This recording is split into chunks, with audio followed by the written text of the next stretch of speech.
Hey, welcome back to PQF Academy, and this is Sewing for a Profit. Here on Sewing for Profit, I will be teaching you how to price your items, how to turn this into a business if you like to. Also, how you having this as a business, especially a home-based business, how you can save on taxes and teach you some financial literacy at the same time while making bags. Me personally, I believe bag making is one of the ultimate side hustles because I believe it's low cost to entry, and at the same time the reward can be pretty good. You know, making bags, if you want to learn how to make an extra 5,000, 10,000, 20,000, 30,000, or however much capacity that you can actually be able to do while making this while making bags or while doing this, I'm going to teach you not every Wednesday, but every other Wednesday at 7:30 p.m. Eastern Standard Time. Okay, so don't forget our Monday and Thursday shows with PQF Academy, where we also teach you how to, on Mondays we teach you how to make the pattern. Remember, we're still on our series, one pattern, many bags. So on Mondays we make the pattern, and on Thursdays we create the bag. And that goes on every Monday and Thursday at 7:30 p.m. Eastern Standard Time. Every other Monday through Thursday, I should say. So one week you get Sewing with a Profit. The next week you get one pattern, many bags. All right. So I want to try to keep this version kind of short. Okay. I want to try to keep it between 10 to 15 minutes is my goal, due to the fact that I don't want to overwhelm you guys. Okay. So today is where we are going to learn how to actually price the items.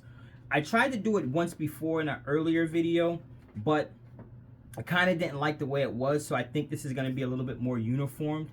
Also, we're going to go more into depth when we're doing it this way, instead of doing it the other way that we were doing it, as far as like the yardage and things of that nature. So we're actually really going to get down and dirty into it. Remember, I had you in the second and part 2 of one pattern, many bags, where I had you time yourself. So I want you to remember that, okay? Whatever you do when it comes down to tracing the material, tracing the pattern onto the fabric, cutting the fabric, ironing, sewing, whatever you were doing to that pattern, it should be timed, okay? Remember that we launched that pattern. That pattern, when we did it, was like 30 minutes, okay? So you probably can't see it right now. In front of me, I have a pattern that I typically make all the time, and it's my city tote bag, already laid out. I have it laid out, and I'm going to show you how to get the quantity of fabric that we are using for this, and also how to save some fabric also when we're doing this, okay? So let's go ahead and get started. So I'm gonna go ahead and bring you guys over here and hopefully be able to drop you down, and you'll be able to see what I'm talking about. All right, so for this, I want you to get a measuring tape, get a pen and a piece of paper.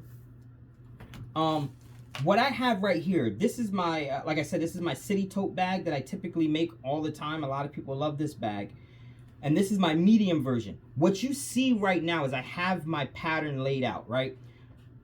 But the way that I would typically do this is, the reason why you see it so bunched up is because I'm trying to save as much fabric as I possibly can, okay?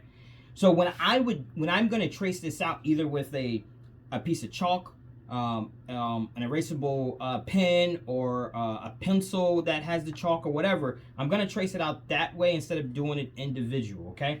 So basically, this is my exterior main body. So I would put that here, trace it, then put this over here and try to keep it as close as possible and trace it also, okay?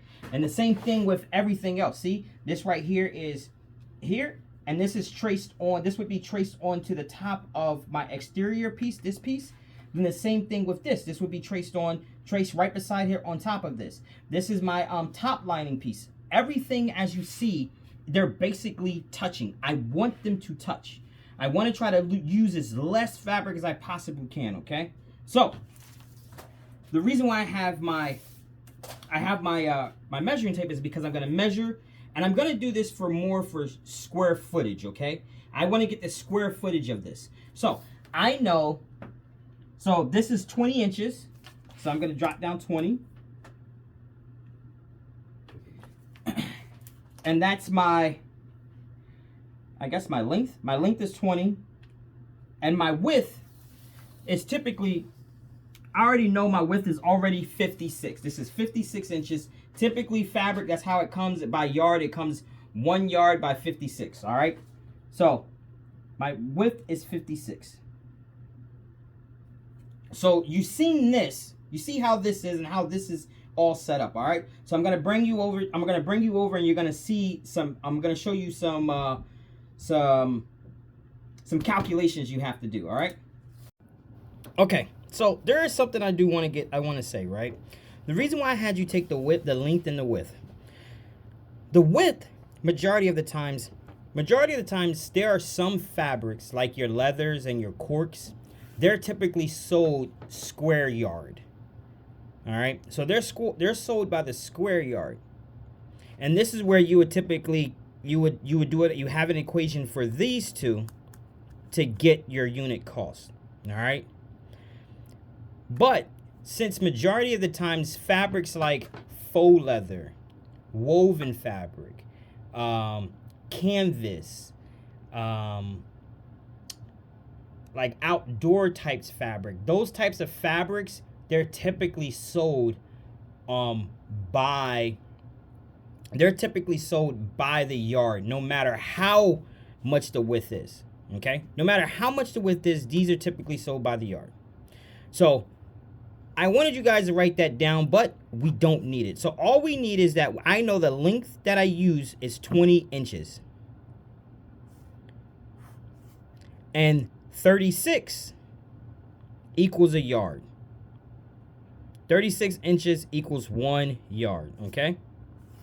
Yeah, that's YD, right? Yeah, 1 yard. So I'm going to divide 20 by 36. I did that over here, and typically what that's going to give me like 5. All right? But I am going to put, I'm just going to round that up. So it's 0.56 is of yards is what I'm using. That's what I use.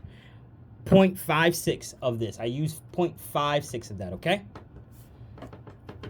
Now what I'm going to also do, so that fabric, the canvas fabric cost me, I think it's $10.97 per yard, if I'm not mistaken. And then with shipping, no, actually I don't pay shipping because of how much I get actually. So I don't have to tackle in shipping. But if you have to tackle in shipping, there's an equation for that also. So what I'm going to do is now I'm going to, so I know it's $10.97 per, that's $10.97 per yard. So I am going to 0.56 times 10.97. $6.14 is my unit cost. And that's just my exterior fabric. If I wanted to do the same, I would do the same thing for the lining. I would also do the same thing if I use any type of interfacing. Now, if I'm using hardware, which I do, I use a zipper. I typically use a zipper, so I would add the zipper in. I would add my zipper. I would add in my webbing. I would add in my my clamps. I would add up any and everything. But this is just the exterior.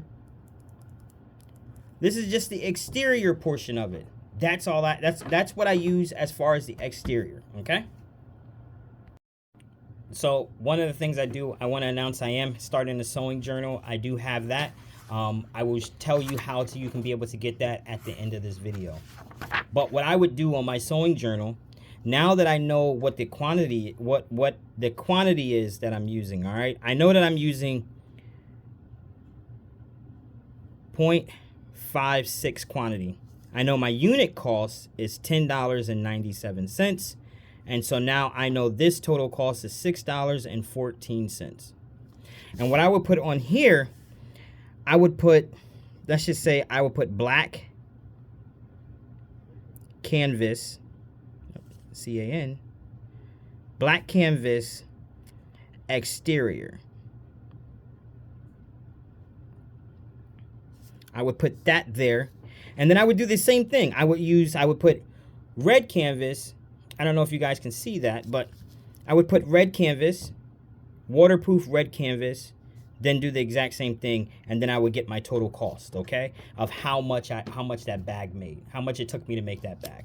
On the other page, it tells me my total. Let me zoom in.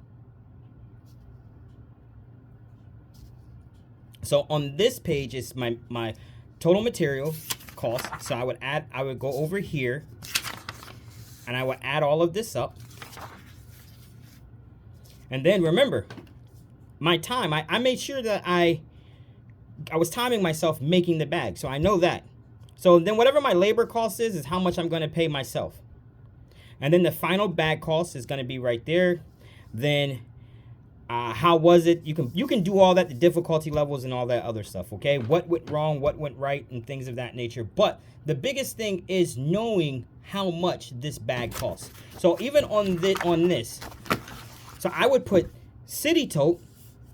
I would put the city tote would be the name. Yeah, I'll just do the city tote.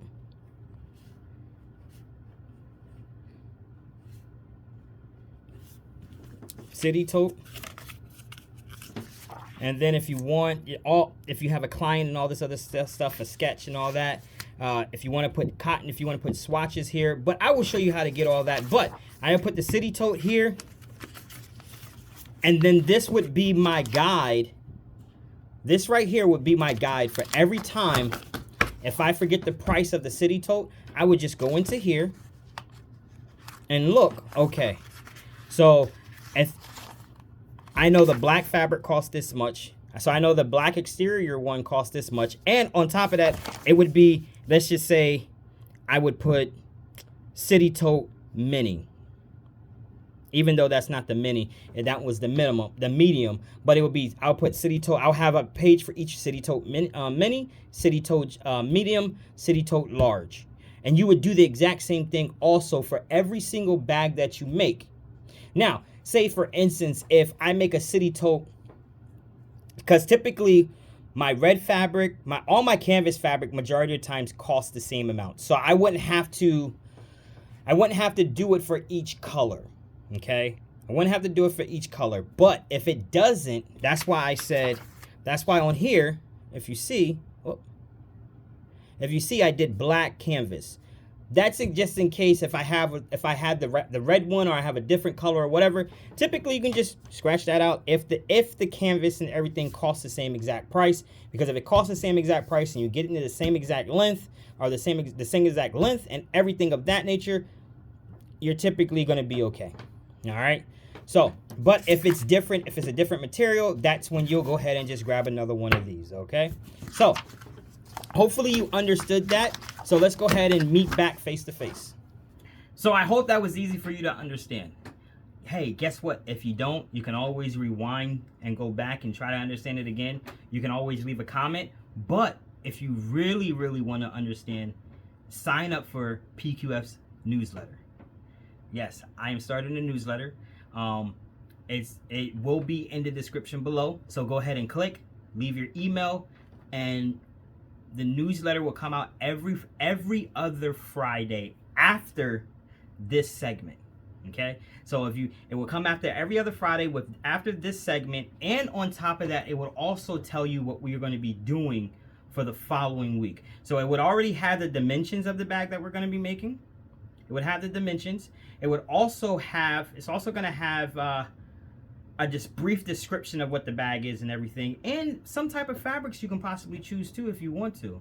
I probably still won't have the fabric length. I want you to figure that out for yourself, because after what you just seen today, hopefully you'll be able to understand why previous videos I told you how much fabric you need, then I stopped because I wanted to get to this point.